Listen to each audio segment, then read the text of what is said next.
Our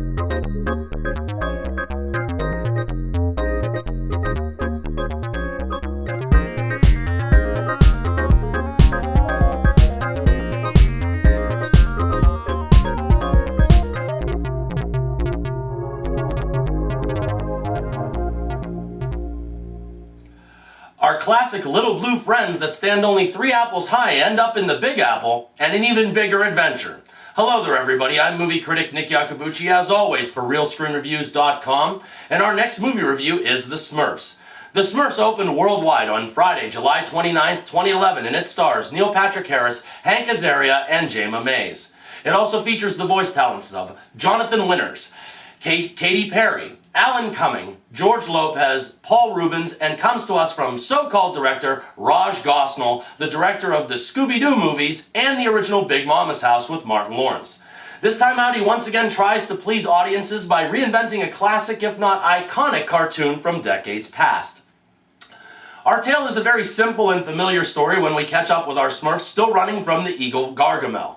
While on the run from their adversary, the Smurfs accidentally stumble their way into modern-day New York City and into live action as well. After arriving in the very popular Central Park, our band of Blue Brothers must do everything they can just to get home.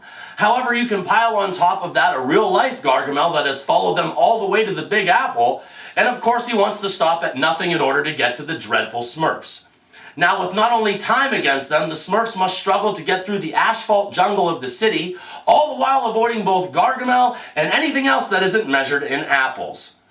You know, people, I don't know what it is. Why, when a great cartoon is adapted, do they always feel the need to, what's the word I'm looking for, ruin it? Here's something, why not make a movie about the animated Smurfs? I guess that would just be too easy. I thoroughly believe that with computer animation, 3D technology, and the wonderful premise of the Smurfs, you could put together a great film, but not here. Because once again we travel down the same road as Hop from a few months ago, Scooby-Doo, and the upcoming 3rd installment of Alvin and the Chipmunks, where you combine live action and computer-generated characters. And once again, not to any surprise to me, this is one of the year's worst films. Most bothersome is that if the title characters were anything but the Smurfs, then this movie would have never even been made in the first place. If we were speaking about, let's say, purple trolls, or we were speaking about pink unicorns, this would have went straight to DVD if even produced in the first place. The only time I think that this has ever worked was in Bob Zemeckis' brilliant Who Framed Roger Rabbit, and how funny when you consider that that was made almost 25 years ago with hand-drawn animation. The difference between that work of genius and the Smurfs is the remarkable and original story that intelligently intertwined human beings with animated characters. This movie totally retreads an all-too-familiar fish-out-of-water story and tries to sell it to audiences with the addition of 3D glasses, and I beg you not to be fooled. You know, it's hard to beat the film up too much because what other than crap could you possibly expect from director Raj Gosnell?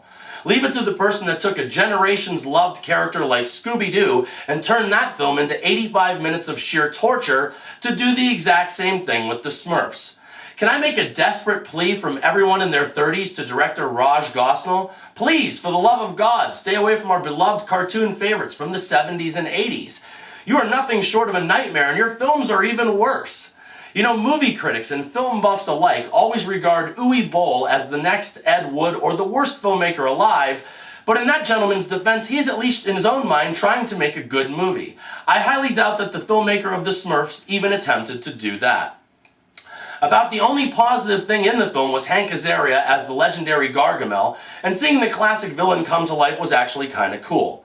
Then Neil Patrick Harris and other live actors show up to try and propel this thing above the level of monstrosity, but once again, what is anyone supposed to do when the entire project is just dread on arrival? At around 90 minutes, that's 90 minutes of my life that I'm not going to get back, by the way. The Smurfs could have only been worse if we could have actually been able to see the camera crew filming the movie. This is easily one of the year's worst films that I will have to do my best to remember when tallying them up come December, and I can place this film smack dab in the middle of the category, avoid at all costs.